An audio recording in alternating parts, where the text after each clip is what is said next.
अस्सलाम वालेकुम नाज़रीन, प्रोग्राम आज का पाकिस्तान और मैं हूं आपका मेज़बान बिलाल खान। आज सबसे पहले जो बात करना इंतहाई अहमियत का हामिल है वो आज टॉपिक मौजू को जो है वो ज़ेर बहस लेकर आएंगे। हम देखते हैं कि इस वक्त हर ज़बान ज़द-ए-आम ये है कि सबसे पहली खातून वज़ीर आला जो है वो पंजाब बनी है और सवाल ये पैदा होता है जिसके ऊपर बात करना ज़रूरी है कि क्या आज उनके ऊपर एक बड़ा प्रेशर है, क्या कारकर्दगी जो है वो साबित करके दिखानी है, क्या काम करना है। क्योंकि हम माजी के अंदर हम ये देखते हैं कि शहबाज शरीफ साहब ने कमोबेश 10 साल का अरसा जो है वो वज़ीर आला पंजाब रहे और काम करके दिखाया, हर जगह उतरते थे, हर जगह जाते थे, ग्राउंड लेवल के ऊपर बड़ा उनकी जो है वो पकड़ थी, ब्यूरोक्रेसी के अंदर बड़ी जो है वो मजबूत समझे जाते थे। उसके बाद हम देखते हैं कि बुज़दार साहब आते हैं PTI की जानिब से और बुज़दार साहब की कारकर्दगी आप सबके सामने है, सिफर कारकर्दगी रही और पंजाब की जो गवर्नेंस थी वो बैड गवर्नेंस की तरफ चली गई। ये मैं नहीं, ये बल्कि इंटरनेशनल इदारे हों या फिर उसके बाद क़यास आराइयाँ हों या फिर तज्ज़ियाकार हों, ये वो तमाम लोग या फिर सहाफ़ी बरादरी हो,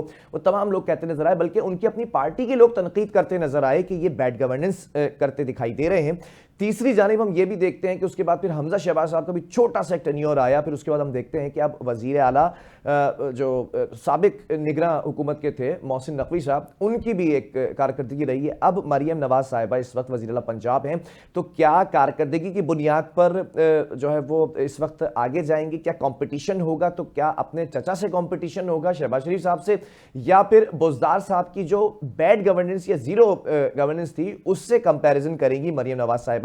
क्योंकि हम ये भी देखते हैं कि एक वक्त था जब कारकर्दगी की बुनियाद पर वोट पड़ते थे, क्योंकि काफ लीग थी, फिर उसके बाद हम देखते हैं कि नून लीग थी, तो वो ऐसा होता था कि एक शख्स अगर बेहतर कारकर्दगी करके गया तो दूसरे शख्स ने उससे ज्यादा बेहतर कारकर्दगी दिखानी होती थी, बड़ा प्रेशर होता था। लेकिन हमने ये भी देखा कि बुज़दार साहब की जो उस वक्त कारकर्दगी थी उसके बावजूद खान साहब ने वोट इकट्ठा किए पंजाब से और आज़ाद उम्मीदवार की हैसियत जो PTI के जो लोग थे उन्होंने फतह हासिल की है। तो क्या अब ये समझा जाए कि गवर्नेंस हो या ना हो, कारकर्दगी हो या ना हो, उसके बावजूद भी आपको कल्ट फॉलोइंग के ऊपर जो है वोट मिल जाएंगे? तो मरियम नवाज साहिबा इस चीज़ को, इस लेगेसी को लेकर चलेंगी कि मियाँ साहब की, बड़े मियाँ साहब जो हैं वो उनकी भी एक फॉलोइंग है, तो क्या पंजाब के अंदर उनकी एक सह है तो उसको लेकर चलेंगी या फिर कारकर्दगी को इस वक्त मलूज़े खातिर रखेंगी? ये आज का टॉपिक है जो ज़ेर बहस आएगा। हमारे साथ हमारे सीनियर तज्ज़ियाकार तमाम लोग ज्वाइन कर चुके हैं। एक तरफ इस्लामाबाद से शहर इक़्तिदार से हमें ज्वाइन किया है सीनियर तज्ज़ियाकार अहमद सगीर साहब, आपका बहुत शुक्रिया। दूसरी जानिब आगा मसूद साहब भी हमारे साथ ऑन कॉल मौजूद हैं, आपका भी बहुत शुक्रिया। और फ़िज़ा शकील साहिबा भी जो हमारे साथ मौजूद हैं, सीनियर तज्ज़ियाकार हैं, आपका भी बहुत शुक्रिया। मैं ज़रा आगा मसूद और फ़िज़ा शकील साहिबा की इजाज़त से अहमद सगीर साहब से पहला सवाल करना चाहूँगा। अहमद साहब, शहर इक़्तिदार में आप बैठे हुए हैं, उस शहर का मौसम बता दें, सियासी मौसम कैसा है? क्योंकि फैसले तो वहीं पर होने हैं, लेकिन ज़रा सा अगर आप एक आध गली, दो गलियाँ छोड़कर जाएँ तो पंजाब की सियासत पर मैंने आज तमीद बांधी है। पंजाब की सियासत में खातून जो है वो इस वक्त वज़ीर आला है, कैसा देखती हैं आप? मेरी आवाज आपको आ रही है? जी बिल्कुल आ रही है आपकी आवाज़। खातून वज़ीर आला आ चुकी हैं, मरियम नवाज साहिबा आ चुकी हैं, कैसा देख रहे हैं इस वक्त के, किस तरह से कारकर्दगी दिखाएंगी? जी बिलाल, बिल्कुल आपने अपने इंट्रो में वो कहते हैं ना, hit the nail on the head, नाखून से आपने माथा गिरा दिया है। देखिए, बात ये है कि इनसे हम क्या एक्सपेक्ट करेंगे। उन्होंने, आपको याद है, उन्होंने आते ही जो पहली प्रेस कॉन्फ्रेंस की और उसके अंदर वो क्या कह रही थी कि जी हम यहाँ पे डेथ सर्टिफिकेट देंगे, हम यहाँ पे शादी सर्टिफिकेट देंगे। ओ भाई, क्या लोगों को मारना और क्या शादियां कराना और उसके सर्टिफिकेट, क्या ये आपकी कारकर्दगी होगी? या आपकी कारकर्दगी आपको आके आके कहना चाहिए था कि जी हम यहाँ पे कितनी जॉब्स जनरेट करेंगे, हम यहाँ पे कितने इंडस्ट्रियल जोन्स लगाएंगे, के लोग इतने अरसे से भूख से मर रहे हैं, उनके लिए हमारे पास ये प्रोग्राम है। या आप यहाँ की यूथ जो हमेशा ही से जो है वो देखती आई है कि जी हमारे लिए कुछ किया जाए, उनके लिए कोई आप प्लान होगा आपके पास? इनके पास कोई प्लान ही नहीं है। इन्होंने क्या कारकर्दगी दिखानी है? कारकर्दगी जो है वो आपने जैसे कहा कि जो सियासी कल्ट है, सियासी कल्ट का इनको लग रहा था कि वोट, लेकिन अब वो सियासी कल्ट भी नहीं रहा बिलाल।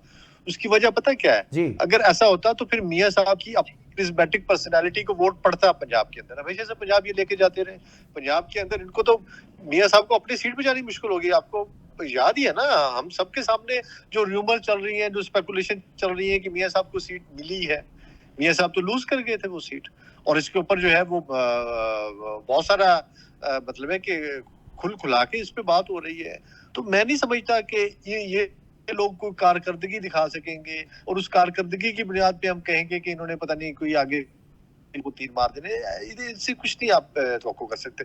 पिछले देखिए ना, जरा आप उठा के देख लें 1985 के बाद वो गैर जमाती इंतखाबात थे, जी जी जी, उसके बाद 88 से 88 फिर 88 के अंदर थे, नवाज साहब वजीर आला बने, इस्लामी जमहूरियत इत्तेहाद थे जी जी वो वाले। 88 जब आईजीआई बनी थी ना, जी जी जी आईजीआई बनी थी नहीं, लेकिन उससे पहले, जी, अच्छा उससे पहले, ठीक है, 85 हाँ। में जब जुनेजो साहब आए थे ना, जी जी हाँ जी, जब जुनेजो साहब आए थे उस वक्त भी ये लोग इक़्तिदार में थे, और मतलब है कि ये तब से इक़्तिदार में बैठे हैं, और ये फिर पंजाब आस्ता आस्ता इनके पास, पंजाब इनके हाथ में रहा। इन्होंने क्या कर लिया मुझे पता है, क्या ऐसा इन्होंने दूध की और शहद की नहरें भी बहा दी हैं कि जो आके मरियम साहबा उसमें जो है वो अगर शहद की नहर है तो उसमें लाके मजीद शहद डाल देंगी, या दूध की है तो उसमें मजीद दूध डाल देंगी। ये कुछ नहीं कर सकते, इनके पास कोई प्रोग्राम ही नहीं है, इनके पास कोई प्लान ही नहीं है। ठीक है, आपका अहमद साहब आपका इनिशियल, जी जी, आपका एक इनिशियल कमेंट आ गया। मैं जरा और मेहमानों से भी इनिशियल कमेंट ले लूं, लेकिन आपके लिए मेरे पास सवालात हैं, कंपैरिजन की तरफ में आऊंगा। फिजा, मैं जरा ये जानना चाहूंगा कि इस वक्त आप देख रही हैं कि मरियम नवाज साहिबा वज़ीर आला पंजाब बन चुकी है, भारी अक्सरियत से वोट लिया है, और पंजाब के अंदर जो असम्बली है वो बड़ी स्ट्रांग है इस वक्त नून लीग की सरपरस्ती के अंदर। क्या आपको लगता है, अगर आपने तमीज सुनी हो मेरी, मैं आपको दोबारा बता दूंगा, एक तरफ बुज़दार साहब की परफॉर्मेंस है, उनकी गवर्नेंस है, एक तरफ शहबाज शरीफ साहब की है, और फिर एक निगरान वजीर आला थे मोहसिन नकवी साहब, उनकी भी जो गवर्नेंस है, वो तमाम चीज़ें अगर कंपेयर करें तो मरियम नवाज साहिबा पे किसी किस्म का प्रेशर होगा, या फिर बुज़दार साहब की गवर्नेंस के बावजूद खान साहब ने वोट लिया, कल्ट फिगर जो फॉलोइंग है उसको अब मरियम नवाज साहिबा फोकस करेंगी?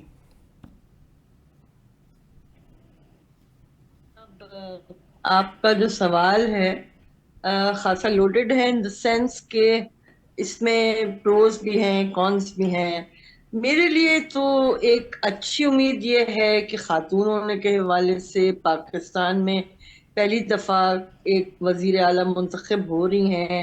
अब वो मुंतखब हो रही हैं, वो किसी सियासी खानवादे का हिस्सा है, उस बहस में हम नहीं जाते, ठीक है, लेकिन सवाल आपने उठाया है वो अपनी जगह अहम इसलिए है कि लोगों ने ये परफॉर्मेंस और नॉन परफॉर्मेंस पे मुझे लगता है कि कतन भी वोट नहीं दिया, क्योंकि अगर परफॉर्मेंस की बात हो तो सिंध में तीसरी दफा मुराद अली शाह साहब मुंतखब हुए। क्या परफॉर्मेंस है उनकी, क्या परफॉर्मेंस नहीं है उनकी, मुझे नहीं पता। उनके बकौल 2/3 मेजोरिटी से भी ज्यादा मेजोरिटी ली उन्होंने। तो ये जो इंतखाबात पाकिस्तान में हुए हैं या कराए गए हैं, इनका तो बस अल्लाह ही हाफिज है, मैं इससे ज्यादा और कुछ कहना नहीं चाहती। नहीं, मैंने एक सादा सा सवाल किया, मैं ज़रा से इसको और इलेबोरेट कर देता हूँ कि क्या इस वक्त जो हुक्मरान हैं या फिर जो वजारत आला पर बराजमान हैं, चारों सूबों को आप चलें कंपेयर कर लें, वो भी बहुत अच्छी बात है, लेकिन पंजाब हमें पता है सबसे बड़ा सूबा है, और पंजाब के पास जिसकी गवर्नमेंट होती है तो वही फिर वफाक की गवर्नमेंट के ऊपर भी आ जाता है, ऐसा ही कुछ अभी भी हुआ है। तो क्या इस वक्त पंजाब को और बेहतर करने की तरफ तवज्जो देगी नून लीग, या फिर जैसे कल्ट फॉलोइंग थी पंजाब के अंदर, आपको भी याद है कि माजी के अंदर पीटीआई की हुकूमत के अंदर वो एक नेगेटिव इंप्रेशन गया था बुज़दार साहब का, लेकिन फिर भी वोट पड़े थे, तो क्या उस तरफ आएगी इस वक्त नून लीग? नून लीग क्या दोबारा अपने वोटर को इकट्ठा करने के लिए कुछ करेगी, कोई बड़े प्रोजेक्ट या मंसूबों की तरफ जाने लगी है क्या? ये सवाल आपने मुझसे किया है? जी जी फिजा, आपसे किया है। देखिए, बात दरअसल ये है कि इस वक्त तक हमें इन सारे मौजुआत से बहुत बाहर निकल जाना चाहिए था, लेकिन अफसोस की बात है कि ऐसा हो नहीं पाया। हम बार बार उसी सर्कल में फंसते चले जाते हैं जहां हम अपने लिए सहूलतें तलाश करने की, गुंजाइशें पैदा करने की, मौके ढूंढने की बात कर रहे होते हैं। आपका जो सवाल है, अगर मैं उसको इस तरह लूं कि हर 30-40 साल के बाद कोई नई ताकत और कुव्वत उभरती है, और फिर हम उसको, उस ताकत को देखते हैं कि वो बहुत कुछ करने के दावे करती है, लेकिन नतीजे में कुछ खास कर नहीं पाती। अगर आप राइज देखते हैं पीएमएलएन का, तो 1985 के बाद जिस तरह से PMLN का उरूज हमने दिखा है after the downfall of Peoples Party. तो पीपल्स पार्टी और नून लीग का कंपैरिजन अगर कर लेते हैं, और फिर ये तीसरी कुव्वत इसके आने के बाद सियासी माहौल में कोई बेहतरी भी नहीं आई है और अबतरी भी नहीं आई, ये एक स्टेटस को है। बस इसका एक डाउन साइड ये है कि पूरा मुल्क जो है ना वो कुछ आइलैंड्स में तब्दील होता नजर आ रहा है मुझे। वो ताकतें पूरे ठीक है, पाकिस्तान में फैली नजर नहीं आ रही। ठीक है।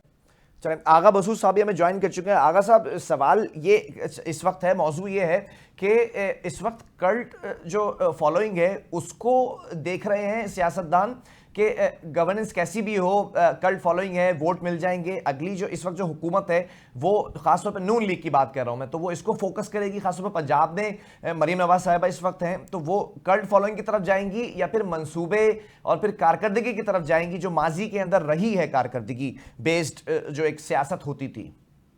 देखिए, मैं एक बात अर्ज करूं कि अगर कल्ट पाकिस्तान में किसी का है तो वो तो कल्ट एक जमाने में भुट्टो साहब का था और अब इमरान खान का है। ये जो मुस्लिम लीग नून के लोग हैं इनका कोई कल्ट नहीं है। ये लोग, आपको मालूम है कि गेट नंबर 4 की पैदावार है, इनमें ये कोई जमहूरी लोग नहीं है और इन्होंने 30 साल हुकूमत की। इनके पास जो दौलत आई है वो कहाँ से आई है? मनी ट्रेल जो दे नहीं सकते। तो मैं ये कह रहा हूँ कि इस वक्त इनको जो हुकूमत मिलेगी ना, ये चला नहीं सकेंगे। आगा साहब, क्या सिर्फ यही लोग गेट नंबर 4 की पैदावार है? कौन? ये नवाज शरीफ एंड कंपनी।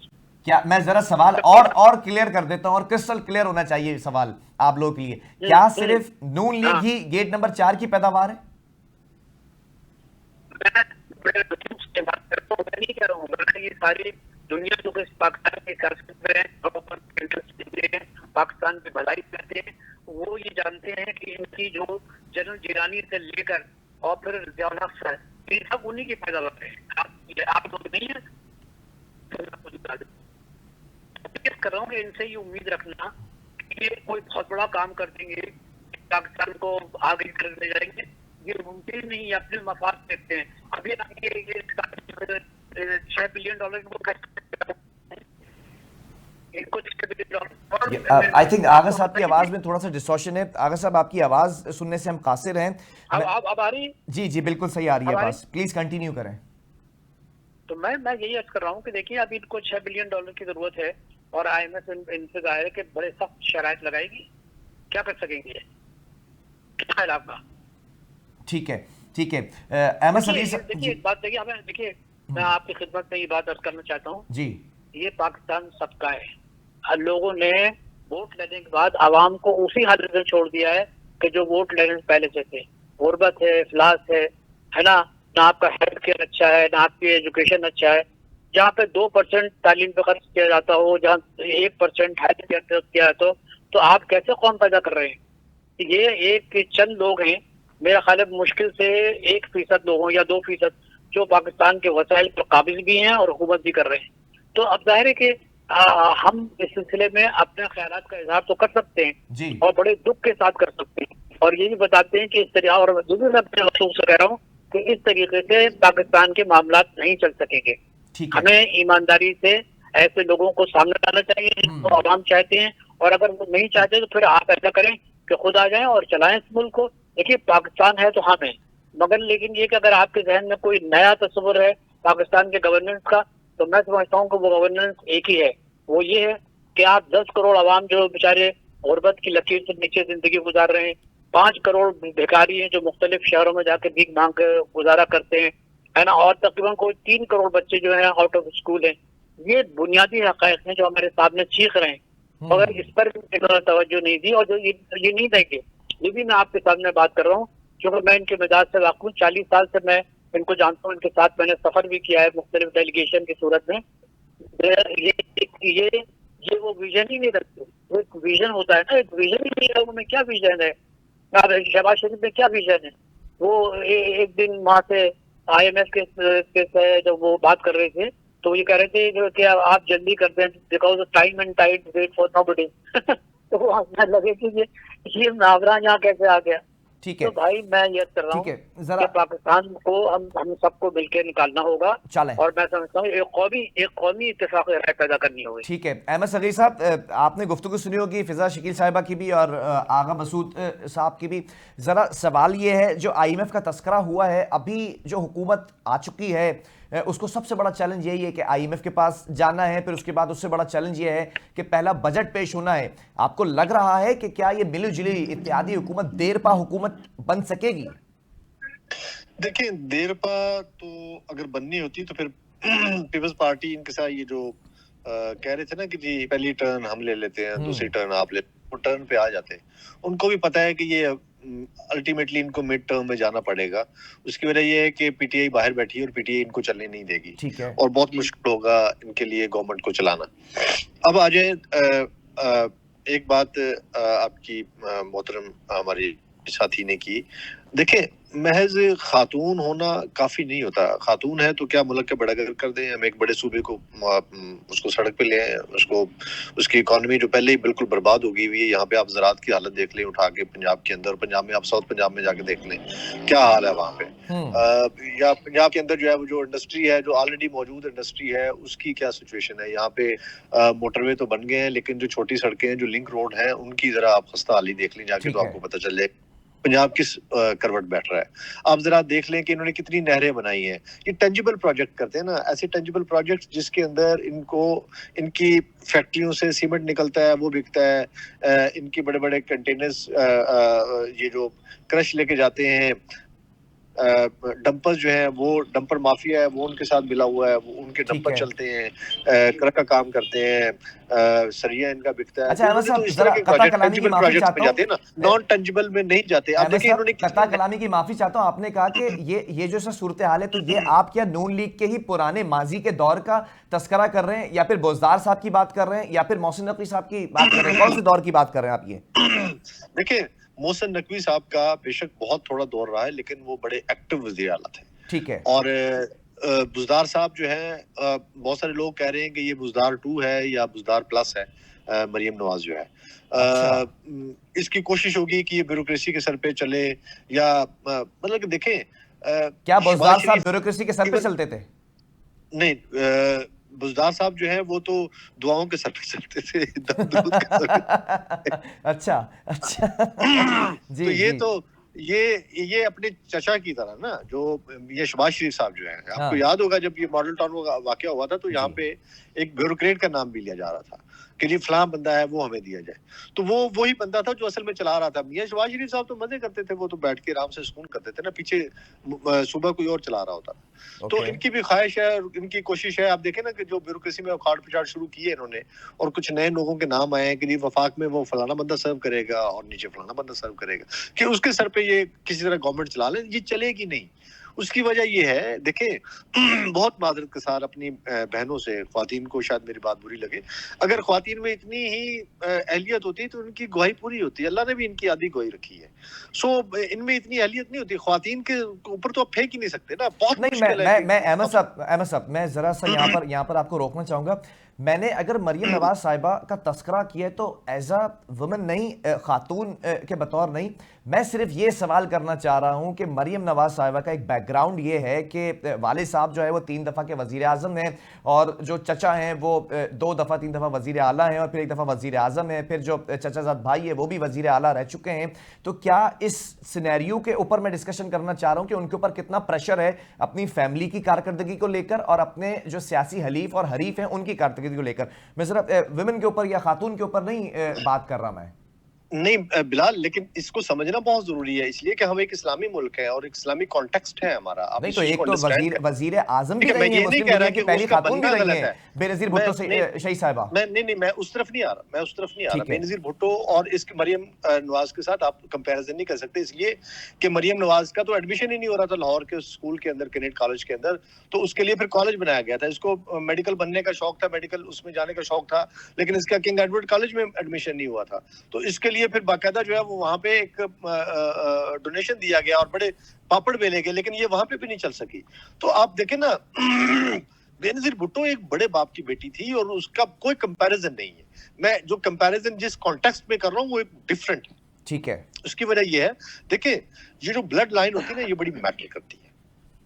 हम ये नहीं कहते कि मियां नवाज शरीफ साहब जो है कोई बेहतर नहीं है, लेकिन इसके अंदर जो क्वालिटीज हैं वो क्वालिटीज ये ठीक कि है। इसको कैलिबरी चले फॉन्ट वाली खातून कहा जाता है। ये चले, तो याद ठीक है, मैं होगा समझ गया, मैं समझ गया। आप हाँ, आप सबसे बात पहले इन्होंने बिलाल आखिरी जी comment, प्लीज। आपको याद होगा इन्होंने जब अपेयर हुई थी, इन्होंने कहा जी कि इन फ्लैट्स के साथ, इवन फील्ड फ्लैट्स के साथ हमारा कोई ताल्लुक नहीं है, बिल्कुल ऐसा ही और है। मेरा इन्होंने आके डिनाई किया था और फिर उसके बाद मान लिया। मतलब ये ऐसे करैक्टर, मुझे बताएं क्या बेनजीर भुट्टो जो है वो खातून है जिसने इक़्तिदार जूते के नोक पे रखा था। ठीक है, मैं जरा फिजा की तरफ भी जाने लगा। फिजा, आप गुफ्तगू सुन रही होंगी और इस पर जरूर कमेंट कीजिएगा कि आप इत्तेफाक करती हैं दोनों जो सियासी तज्जियाकार हैं इनकी बातों से, और जरा एक सवाल का भी आप जवाब दीजिएगा। आप बड़ा इकोनॉमी को भी देख रही होती है नेशनल इंटरनेशनल सतह पर, आईएमएफ के पास जाना और फिर पहला बजट पेश करना कितना मुश्किल होगा, क्योंकि ये एक शक्ल है पीडीएम 2.0 लोग कह रहे हैं। तो ये 16 साल की हुकूमत जैसे गुजारी है उसी तरह लेकर चलेंगे,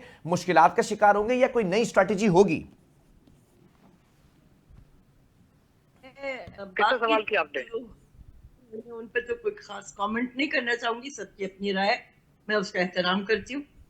मगर मैं आपकी जो आईएमएफ वाला पॉइंट है उस पर जरूर रिस्पॉन्ड ये करूंगी कि बहुत मुश्किल फैसले और उस पे अभी से अमल दरामद शुरू हो चुका है। जितनी तेजी से हुकूमत बन जाए उतनी ही तेजी से कुछ फैसले करने की वो पोजीशन में आ जाएगी विफाकी हुकूमत। अभी तो सूबाई असेंबली भी पूरी तरह से पाकिस्तान में फवाल नहीं हो सकी है, सिर्फ सिंध और पंजाब, बाकी दो सूबों का तो हमें कुछ पता भी नहीं है। ठीक है। अनलेस एंड अनटिल जो ट्रांसफर ऑफ पावर है ये तरीके से हो जाए 1-2 हफ्ते में, तो हम स्टेबिलिटी की थोड़ी सी उम्मीद रख पाएंगे, क्योंकि सबसे पहला और मुश्किल तरीन मरहला यही होने वाला है जनाब आली। दूसरी एक जो कमी और कजी मैं देख रही हूँ वो ये कि हमारे पास इकोनॉमिक मैनेजर्स नहीं हैं, हमारे पास प्रॉपर इकोनॉमिस्ट जो जिनको मतलब है लेकिन वो इख्तिदार की दौड़ में शामिल नहीं। हम टेक्नोक्रेट्स और एक्सपर्ट्स की तो हम मदद हासिल कर लेते हैं, लेकिन एक प्योर पॉलिटिशियन जो इकोनॉमिस्ट भी हो, अब इसहाक डार साहब के पास ऐसा कोई हरबा या ऐसा कोई ट्रिक नहीं होगा कि वो कोई बहुत बड़ा मुआवजा, और वो होंगे भी नहीं। जो कहा जा रहा है, स्पेकुलेट ये किया जा रहा है कि वो चेयरमैन सेनेट के लिए गालिबन जो है वो नामजद किए जाएंगे। तो इन हालात में हमारा इकोनॉमिक मैनेजर कौन आता है, वो कितने मुश्किल फैसले उस तरह से कि अवाम इस वक्त तकरीबन 40% महंगाई के जेर असर है। इससे ज्यादा महंगाई आपने करनी है कर दें जनाब। 1.5 करोड़ लोग तो पिछले माली साल में वैसे ही खते गुर्बत से मजीद नीचे जा चुके हैं। ठीक है। तो आप इस मुल्क का क्या हाल करना चाहते हैं, आपकी चॉइस है। और अवाम क्या कर रहे हैं, अवाम तो मुंह देख रहे हैं ना अपने हुक्मरानों का कि वो ऐसे अवामी फैसले क्या कर पाएंगे कि उनकी जिंदगी में कुछ बेहतरी की उम्मीद पैदा हो। ठीक है आगा साहब, आपसे भी आखिर में सवाल ये, वे आर वी हेडिंग टू, हमारे पास कोई इकोनॉमिक सॉल्यूशन क्यों नहीं नजर आ रहा? इसहाक डार साहब का तस्करा किया फिजा साहिबा ने, मुझे वो याद माजी अजाब यारब का जो है वो शेर याद आ गया। बड़े इकोनॉमी के चैंपियन समझे जाते थे, वो आए थे लेकिन फिर वो फेल हुई, वो चैंपियनशिप दूर हो गई, फिर अभी दोबारा आ रहे हैं मुश्किल फैसले करने। आईएमएफ के ऊपर जरा कमेंट कीजिएगा और फिर पहले बजट पे कमेंट कीजिएगा, क्या ये रिलीफ देने आ रहे हैं क्या फिर ये और तकलीफ देने आ रहे हैं? देखिए देखिए जो फिजा ने जो बात की ना बड़ी सही की है कि इनके पास कोई बड़ा ज़हीन इकोनॉमिस्ट नहीं है, पहली बात। दूसरी बात ये है कि जो इस वक्त जीडीपी और मतलब ये कि जो आपके कर्जे हैं उसका रेशो 70% है, यानी डेट एंड जीडीपी उसका रेशो जो है वो 70% है। कुछ महीने के बाद ये जाएंगे कर्जा लेने के लिए। 6 बिलियन की बात हो रही है, लेकिन ये इससे ज्यादा है, क्योंकि आपको 56% जो है ना आपको मजीद आपको होंगे, जो कि मेरा ख्याल है कि इससे कड़ी शरायत देगी। सारे टैक्सेस जो हैं वो गरीबों को देने पड़ेंगे, और ये कि इनमें हिम्मत नहीं है कि जो अमीर तबका है उसको ये टैक्स लगाएं। और ये सूरत हाल जो है ना ये मजीद जो है ना पाकिस्तान की जो माशी इस्तेहकाम है उसके लिए बहुत खतरे का बायस होगी।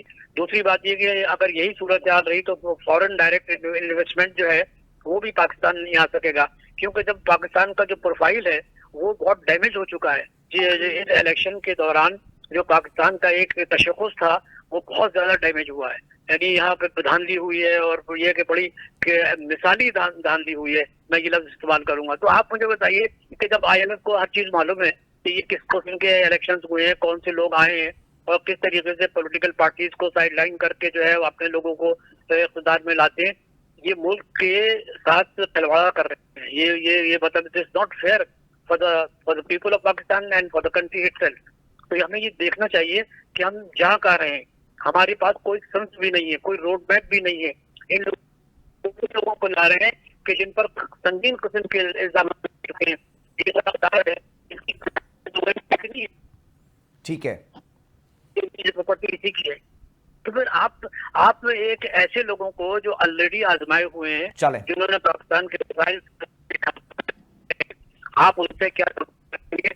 चलें, ठीक है आगा साहब, बहुत शुक्रिया आपके तज्जिए का। अहमद सगीर साहब आपका भी बहुत शुक्रिया। फिजा सकीर साहब आपका भी बहुत शुक्रिया। अब देखना ये है कि चचा वज़ीर आज़म हैं और भतीजी जो है वो वज़ीर आला हैं और कल्ट फिगर जो लीडर हैं वो इस वक्त सलाखों के पीछे हैं, या फिर वाले साहब सदर पाकिस्तान बनने जा रहे हैं और बेटे ने जो है वो मुखालिफत में कैंपेन चलाई है। एक मिली जुली सियासत है, सब कुछ हो रहा है, लेकिन इस मुल्क का दिवालिया निकल रहा है। इस मुल्क की मुआशी सूरत हाल को कौन बदलेगा, या फिर पावर कॉरिडोर जो हैं या फिर मुख्तदिर हल्के हैं जो मुल्क को बेहतर तरीके से चलाने का अज़म रखते हैं या कोशिशें करते नजर आ रहे हैं, वो क्या करेंगे, इस वक्त एक बड़ा सवाल निशान है तमाम लोगों के लिए, तमाम स्टेक होल्डर्स के लिए। अल्लाह हाफिज़।